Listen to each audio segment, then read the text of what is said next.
બીજી વાત કે આજ અમરેલીના એસપી અને પોલીસ વાળાઓએ પોતાના રાજકીય આકાના ઈશારે આ કેસની અંદર 338 ની કલમ ઉમેરો માંગ્યો હતો. જે તે વખતે એફઆઈઆર લખાય ત્યારે એમાં કલમ 338 હતી નહીં. ધરપકડ થયા પછી અદાલતમાંથી કલમનો ઉમેરો માંગ્યો.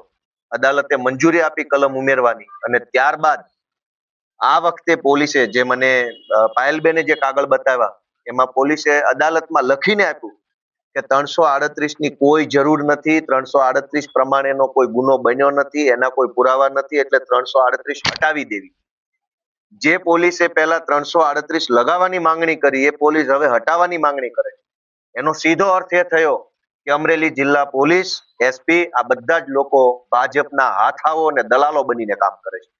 અને આવા દલાલોને મારે એટલી જ વિનંતી કરવાની કે તમે જે ભાજપના ખોળામાં બેસીને નિર્દોષ બેન દીકરીઓના સરઘસ કાઢી રહ્યા છો એ ભાજપની સરકાર 2027માં નીકળી જવાની છે, જનતાની સરકાર આવવાની છે.